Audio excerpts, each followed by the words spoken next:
So let me get this straight. When Meghan lived in the UK press never stopped pocket watching her.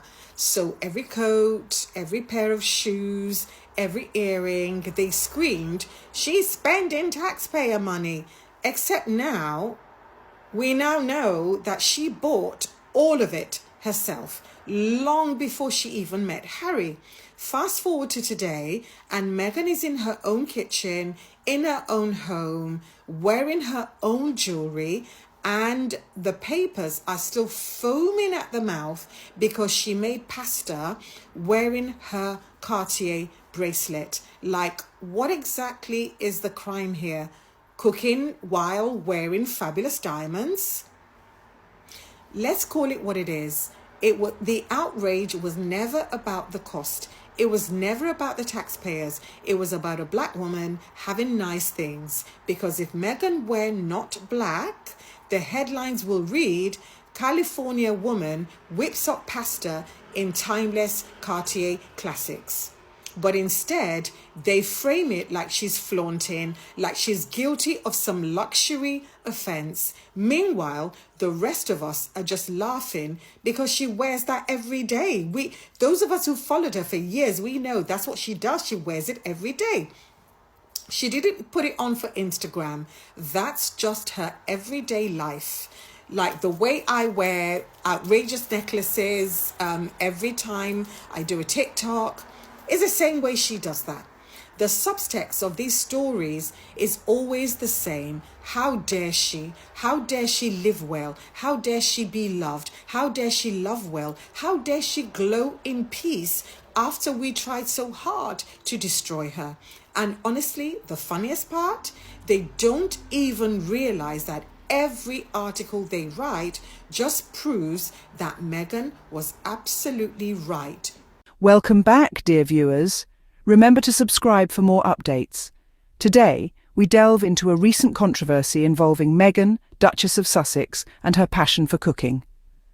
Now, we all know that Meghan has been living her best life in sunny California, away from the glare of the British tabloids. Recently, she shared a snippet of her domestic bliss, expressing her love for cooking. It's no secret that this passion has been a part of her life even before she became a duchess. It's a part of her story that she has always been open about. But, as with most things involving Meghan, this simple personal moment soon became a target for critics. Yes, you heard that right. A love for cooking, one of the most universal human experiences, was twisted into a controversy by those ever ready to criticize. The critics came running, stirring up a storm in the kitchen, so to speak. They made an unnecessary noise, turning a heartwarming moment of a woman expressing her passion into a subject of criticism.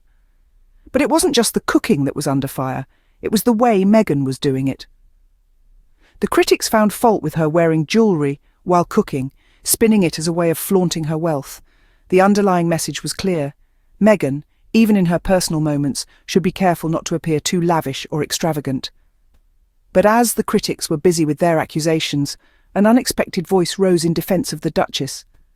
Elizabeth Solaru, a respected voice in her own right, clapped back, highlighting the double standards at play. She pointed out the glaring hypocrisy of the media, raising a valid question. Why does Meghan face backlash for things that other royals do every day without any criticism? As the critics came running, an unexpected voice rose in defence of the Duchess. This isn't just about cooking or jewellery, it's about narrative and who gets to control it. It's about who gets dragged and who gets protected by the press. And in this narrative, Meghan's critics find themselves exposed. Enter Elizabeth Solaru, a respected voice in the culinary world who wasn't about to let Meghan be unfairly targeted. Solaru, a powerhouse in her own right, isn't one to sit on the sidelines when she sees injustice. Her response to the critics of Meghan was swift, precise, and packed full of irrefutable facts. Solaru underscored the glaring hypocrisy in the media's approach. She highlighted how Meghan, now a private citizen, was facing flack for wearing her own jewellery while cooking. Yet the working royals who are sustained by the public purse routinely sport diamonds, tiaras and luxury pieces without attracting a fraction of the criticism Meghan does. Elizabeth didn't mince her words. She called out the media for its blatant double standards. When Meghan, living independently and not on taxpayer money, enjoys her life, and shares her love for cooking, it's scandalous. But when the royals, who are funded by the public, flaunt their wealth, it's business as usual. Solaru's words served as a mirror, reflecting the inequity in the way Meghan is treated compared to the working royals. She effectively pointed out the inconsistencies in the narrative spun by the media. She highlighted how the Duchess is often subjected to an unfair level of scrutiny for doing things that are considered normal or even praiseworthy when done by others. Elizabeth's intervention was a breath of fresh air, a dose of truth in a sea of manufactured outrage. She didn't just defend Meghan, she exposed the systemic bias that exists within the media narrative. In doing so, Solaru has thrown down the gauntlet. She has challenged the critics to examine their own prejudices and asked them to consider why they are so quick to judge Meghan while giving others a free pass.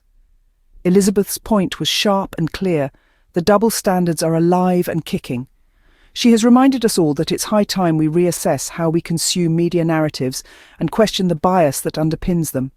Because, as Solaru so eloquently put it, it's not just about cooking or jewellery. It's about fairness, equality and justice.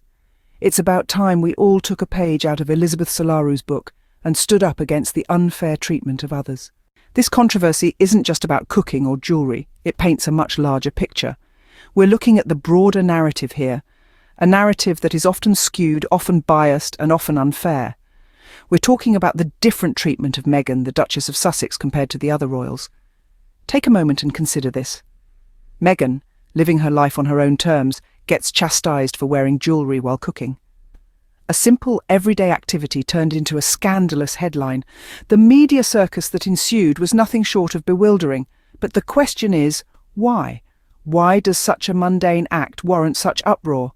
Now let's flip the coin. The working royals, who are funded by public money, are frequently seen decked out in diamonds, tiaras, and other luxury pieces. This is not a rarity, it's a norm. Yet surprisingly, the media remains silent. No uproar, no headlines, no criticism. Isn't that ironic? What we're seeing here is a stark contrast in media coverage, a contrast that highlights the unfairness of the situation. The media seems to have a blind spot when it comes to the royals' display of wealth, yet is hypersensitive when it comes to Meghan's actions. This isn't an isolated incident, it's a recurring theme, a pattern that has been evident for quite some time. Meghan is under constant scrutiny, while the royals, who are living off the public purse, are given a pass. It's a clear case of double standards. It's a narrative that needs to change. By calling out these glaring inconsistencies, Elizabeth Solaru has shed light on the bias that exists. She has opened our eyes to the unfair treatment and the double standards that are so evident in the media coverage. Once again, Meghan's critics have been exposed, thanks to Elizabeth Solaru calling out the stark double standards. So it comes down to this. Is it fair that Meghan is being criticised for things the royals do every day? Indeed, it's a question that begs us to reflect. It's not merely about a duchess in her kitchen or the jewellery she chooses to wear. It's about the narratives that are spun, the stories that are told, and the voices that are amplified or silenced. Consider the core of the issue here: fairness. It's an expectation that the same rules apply to everyone, a principle that no one should be judged or scrutinised unfairly. Yet, when we look at the coverage of Meghan, the Duchess of Sussex, it becomes clear that the scales are not always balanced. Elizabeth Solaru's words have sparked a conversation that goes beyond the headlines, a dialogue about the disparities in how we perceive and judge people. It's a call to question the narratives we consume and the biases they may harbour.